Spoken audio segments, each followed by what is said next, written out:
अब बात करते हैं अपन मोनेरा किंगडम की। तो अगर मोनेरा किंगडम है तो उसमें क्या है कि इसमें बैक्टीरिया वगैरह है, बैक्टीरिया ही बैक्टीरिया है।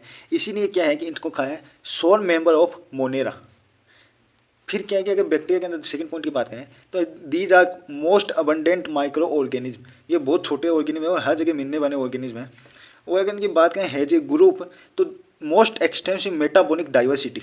मतलब इसका कि अगर अपन बात करें कि ये इतने छोटे से ऑर्गेनिज्म हैं और इनके अगर ग्रुप की बात करें तो इनके अंदर छोटे से ग्रुप के अंदर भी क्या है कि बहुत ज़्यादा डाइवर्सिटी होगी ग्रुप के अंदर। तो ये इतनी ज़्यादा क्वांटिटी के अंदर है ये बैक्टीरिया वगैरह।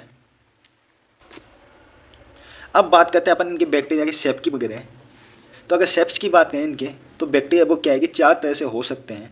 कोकस हो सकते हैं जिसको स्पेरिकन बोलते हैं अपन। बेसिनस हो सकते हैं रो शेप्ड स्ट्रक्चर। बाइबरम हो सकते हैं जिनको कोमा शेप बोलते हैं अपन। वो स्पिनियम मतलब स्पारियन हो सकते हैं। ये चार टाइप्स के बैक्टीरिया के शेप्स हो सकती है। अब बात करते हैं बैक्टीरिया है वो क्या कि ऑटोटॉपिक और हेटरोटॉपिक के उनके अंदर। तो अगर प्लांट बैक्टीरिया वो क्या कि ऑटोटॉपिक भी हो सकते हैं और हेटरोटॉपिक भी हो सकते हैं। अगर ऑटोटॉपिक की बात करें तो ये क्या है कि कुछ मात्रा के अंदर ही बैक्टीरिया जो क्या कि ऑटोटॉपिक होते हैं, जबकि हेटरोटॉपिक है वो क्या है कि मेजोरिटी ऑफ बैक्टीरिया के अंदर प्रेजेंट होती है। अगर बात करें ऑटोटॉपिक की तो इसमें भी क्या है कि सब टाइप के हैं दो, जिसमें फोटोसिंथेटिक है और कीमोसिंथेटिक है।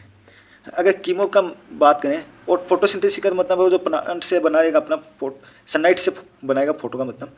और कीमोसिंथेसिस का मतलब हो गया कि केमिकल का use.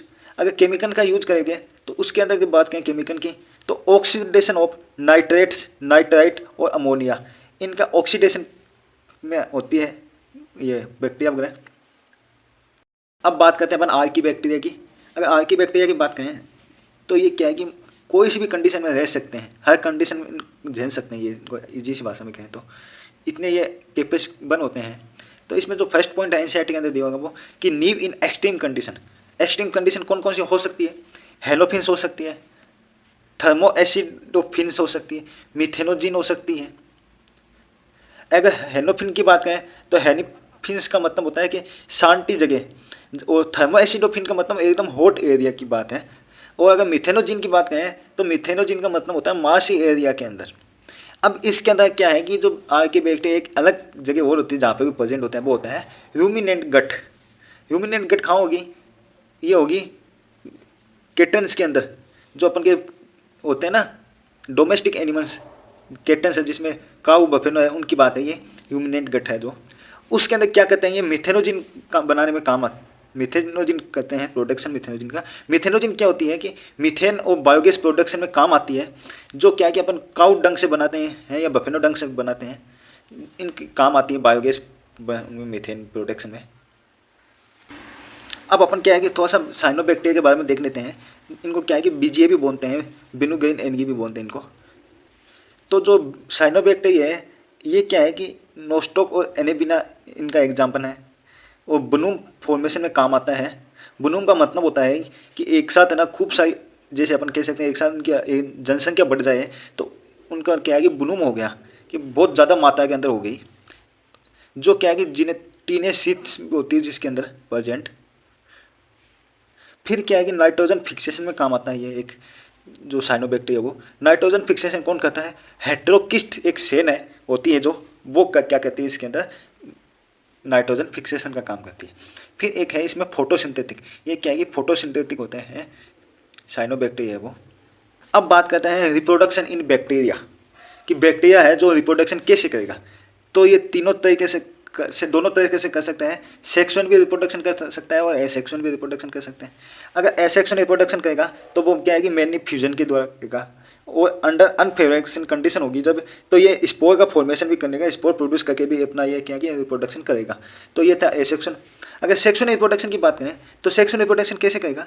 Bye adapting a primitive type of DNA transfer, कि जो डीएनए है उसका ट्रांसफर होगा from one bacteria to another. मतलब कहने का एक प्रिमिटिव टाइप का डीएनए होगा, उसको क्या है कि ट्रांसफर करेगा ये एक से दूसरे बैक्टीरिया के अंदर, फिर उससे क्या है कि सेक्सुअल रिप्रोडक्शन होगा। इस तरह से ये क्या है कि इसमें सेक्सुअल रिप्रोडक्शन होगा। और ये जो डीएनए ट्रांसफर है ये इसमें बहुत इंपॉर्टेंट है। कई बार बहुत बार यहाँ से क्वेश्चन आता है सेक्सुअल टाइप के बैक्टीरिया रिप्रोडक्शन से, तो उसमें डीएनए ट्रांसफर बहुत इंपॉर्टेंट होता है। अब जो इस मोनिया किंगडम के अंदर एक बहुत इंपॉर्टेंट चीज़ बच गई, वो है माइक्रोप्लाज्मा। अब जो ये माइक्रोप्लाज्मा है, ये क्या है कि बहुत इंपॉर्टेंट है, ये भी एक बैक्टीरिया की जैसे है, लेकिन बहुत अलग टाइप का है इसमें। तो अगर माइक्रोप्लाज्मा की बात करें तो इसमें क्या है कि एक तो सेनबोन नहीं होती, सबसे बड़ी बात तो यही पे है। फिर क्या है कि सबसे स्मॉलेस्ट लिविंग सेल है, कि सबसे छोटा सेल है जो क्या है कि जिंदा रहता है। फिर क्या है कि इसकी एक खासियत और भी है कि सर्वाइव विदाउट ऑक्सीजन, कि इसको ऑक्सीजन भी नहीं चाहिए, बिना ऑक्सीजन के भी रह सकता है ये। वो जो ज़्यादातर माइक्रोप्लाज्मा होते हैं ये पैथोजेनिक होते हैं, कि माइक्रोप्लाज्मा मेनी आर पैथोजेनिक, मतलब एक दूसरे को क्या है कि हार्मफुल पहुंचाने वाले होते हैं ये। तो इस तरह से ये मोनिया किंगडम अपना कंप्लीट होता है। अब बात करेंगे अपन अगली वीडियो में प्रोटिस्टा किंगडम की।